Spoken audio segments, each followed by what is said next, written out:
स्नातक शिक्षिका नंदिता देववर्मा की अचानक मौत से 10,323 अत्यंत दुखित हैं। अब तक 96 शिक्षकों का अकाल में ही मृत्यु हो चुकी है। उन्होंने एक बार फिर राज्य सरकार से 10,323 शिक्षकों की स्थायी समस्याओं के समाधान के बारे में सोचने की अपील की। 15 महीने बीतने जा रहे हैं और 10,323 शिक्षकों के पास नौकरी नहीं है। फिर भी उन शिक्षकों को बड़ी मुश्किल से अपने दिन बिताने पड़ रहे हैं। वे राज्य सरकार के मुख्यमंत्री और शिक्षा मंत्री से अपनी नौकरी वापस पाने की मांग करते हुए उच्च न्यायालय तक गए हैं। फिर भी राज्य सरकार उनके लिए कुछ नहीं सोच रही है और इसी निराशा के कारण एक के बाद एक 10,323 शिक्षकों की मौत हो रही है। 10,323 बर्खास्त शिक्षक यानी JMC कमेटी के नेत्री डालिया दास ने राज्य सरकार से समाधान निकालने की अपील की। उन्होंने राज्य सरकार से अपील की कि अगर सरकार ने उन पर ध्यान नहीं दिया तो शिक्षक एक के बाद एक निराशा में इसी तरह मरते जाएंगे। আপনারা জানেন যে 10,323 চাকরিচ্যুত শিক্ষকরা চাকরিচ্যুতির পর আর্থিকভাবে মানসিকভাবে বিপর্যস্ত অবস্থায় দিন যাপন করছেন। এই অবস্থায় করোনা মহামারী, কোনো রকম রোজগার নেই, কোনো রকম রোজগারের যে সোর্স অফ ইনকাম কিছুই নেই। আমরা চারিদিকে হন্য হয়ে আমাদের শিক্ষকরা ঘুরে বেড়াচ্ছে, কিন্তু কোনো রকম রোজগারের রাস্তা পাচ্ছেন না এবং পরিবারের মুখে যে দুমুঠো দুবেলা দুমুঠো খাদ্যের ব্যবস্থা করবেন, ভাতের ব্যবস্থা করবেন, সেই অবস্থাও নেই। কারণ করোনার কারণে বারবার দেখতে পাচ্ছেন আমাদের সারা রাজ্য সারা দেশ বিশ্বই একটা মহামারীর প্রকোপে অনেক লকডাউন হচ্ছে, ঘরে ঢুকে বসে আছেন, যাতায়াত স্বাভাবিক হচ্ছে না। এই অবস্থায় আমরা অনেকবার রাজ্য সরকারকে নিবেদন করেছি, আমরা অনেক রকমের আন্দোলন করেছি, সরকারকে বারবার বলেছি যে আপনারা কিছু করেন আমাদের জন্য, আমাদের একটা ব্যবস্থা করেন। 10,323টা পরিবার ছোটোখাটো ব্যাপার না, কিন্তু সবাই অনাহারে অর্থহারে মরছেন। এটা কিন্তু আপনাদেরই ভাবতে হবে। সরকার যেহেতু যেই সরকারই থাকুন না কেন, আপনাদেরই তো সন্তান আমরা। 10,323 শিক্ষক পরিবার 37 লক্ষ জনগণেরই একটা পার্ট।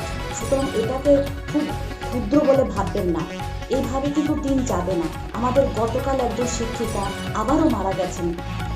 তিনি অনেক দিন ধরেই অসুস্থ, সুগার আছে, টেনশনে তিনি একদম কদিন বাদে বিছানায় থাকেন এবং কালকে বেশিও অসুস্থ হলে আবার ওনাকে জীবিত নিয়ে যাওয়া হয়। সেখানে তিনি মারা যান এবং তাকে করোনা পজিটিভ বলে ঘোষণা করা হয়। কিন্তু এটা তো হওয়ার কথা ছিল না।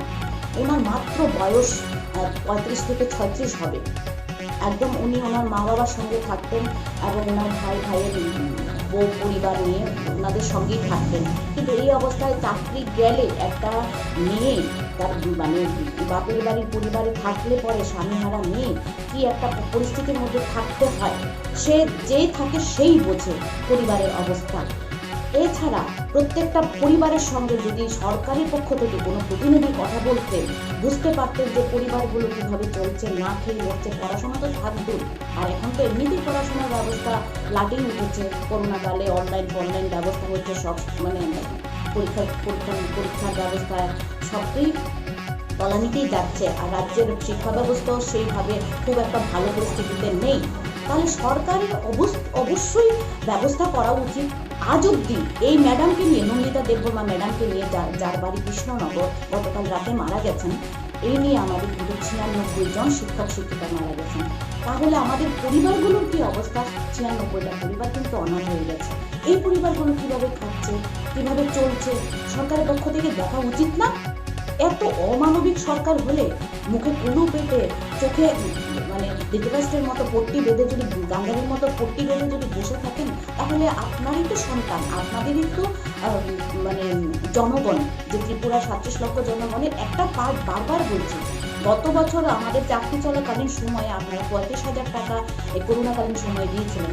এখনো আবারও বলবো যে আপনারা ব্যবস্থা করুন, অতি সত্বর একটা চাকরির ব্যবস্থা করুন। এভাবে আমাদের শিক্ষক একে একে চলে যাচ্ছেন, একে একে নিরাশায়, হতাশায়, মানসিক বিপর্যস্ত, তার উপর লোনের চাপ প্রচন্ড পরিমাণে। চারিদিকে এত লোনের চাপ, সবাই ব্যস্ত, পাগল হয়ে হন্য হয়ে ঘুরছে, এখানে যাচ্ছে, কি করবে, কিভাবে লোনের ব্যবস্থা করবে। কারণ গ্যারান্টারের কাছ থেকে টাকা কেটে নেওয়া হচ্ছে, গ্যারান্টারের অ্যাকাউন্ট সিজ করে দেওয়া হচ্ছে, ব্লক করে দেওয়া হচ্ছে।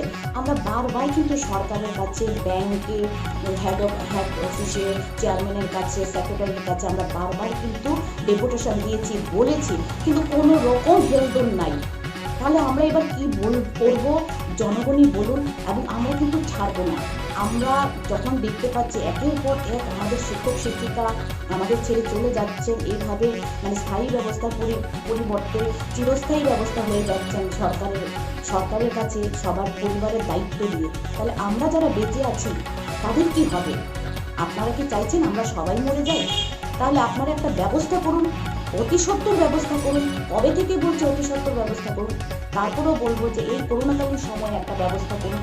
10,000 পরিবার অন্তত যেন এই করোনাকালীন অতিমারী পরিস্থিতিতে খেয়ে বেঁচে থাকতে পারে, পরিবারের মুখে অন্তত দুবেলা ভাত দিতে পারে, সেই ব্যবস্থাটা অন্তত করুন।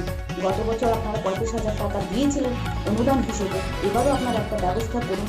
এবং আমরা যদি এই পরিস্থিতি চলতে থাকে, মানুষ তো এভাবে না খেয়ে মরে যাবে, অনাহারে মরে যাবে। সুতরাং আপনারা সরকারেরই দায়িত্ব আমাদের পরিবারগুলোকে দেখা, আমাদের আর মৃত্যু মিছিল দীর্ঘায়িত করতে দেবেন না। আমরা কিন্তু এখনো থেমে থাকিনি, এখানে কিন্তু লড়াই শেষ হচ্ছে না। সারা রাজ্যের 10,300 শিক্ষক শিক্ষিকাদের উদ্দেশ্যে একটাই বার্তা দেবো যে জেএমসি কিন্তু শেষ হয়ে যায়নি, জেএমসি কিন্তু বসে থাকছে না।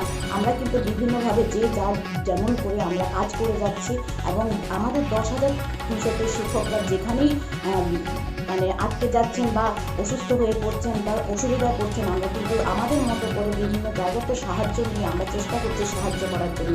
এবং বিভিন্ন জায়গায় আমাদের 10,323 শিক্ষকদের কিন্তু আক্রমণ করা হচ্ছে। গত পরশুদিন বিধুভূষণ দাস কমলপুর বাজারে বাজার করতে গেছিলেন, কিছু গুন্ডারা বা দুষ্কৃতিকারীরা ওনাকে ঘিরে ধরে খুব মারপিট করেন এবং ওনাকে সিটি স্ক্যান করা হয়, যদিও থানাতে এফআইআর করা হয়, জিডিএমসি করা হয়। কিন্তু এটাই বলবো, আমাদের একজন ম্যাডাম আছেন মন্দিরা ম্যাডাম, উনি সূর্যমণিনগরের বাচ্চাদের নিয়ে না খেয়ে মরছেন, অসুস্থ, কিন্তু ওনাকে আমরা কোনো সাহায্য দিতে গেলে এলাকার মানুষেরা ওনার সঙ্গে যোগাযোগ করতে দেন না, ওইখানে ওনার বাড়িতে আক্রমণ করছে। এগুলো কি হচ্ছে? একটা অরাজকতা চলছে।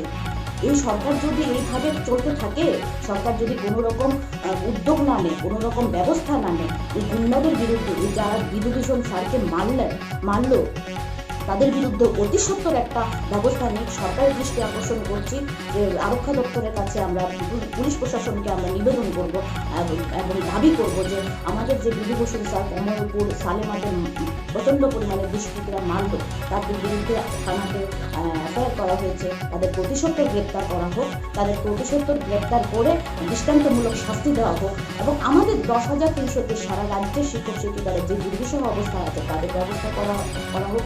এই করোনা মহামারীর সময়ে লকডাউন হচ্ছে, করোনা কারফিউ চলছে, কোনো কাজ হচ্ছে না, কাজ পাচ্ছি না আমরা। সুতরাং আপনারা একটা অনুদানের ব্যবস্থা হলেও করুন, আমাদের বাঁচতে দিন, না হলে কিন্তু আমরা আবার রাস্তায় নামবো। এটা কিন্তু দীর্ঘস্থায়ী দীর্ঘমেয়াদী আন্দোলন হবে। এবার কিন্তু সরকারকে আবারও হুঁশিয়ার দিচ্ছে, আমরা কিন্তু আবারও নামবো এবং পরিবার নিয়ে, রাজ্যের জনগণ নিয়ে নামবো। আপনাদের আমরা হুঁশিয়ার করে দিচ্ছি, আমাদের 10,323 শিক্ষকদের বাঁচতে দিন।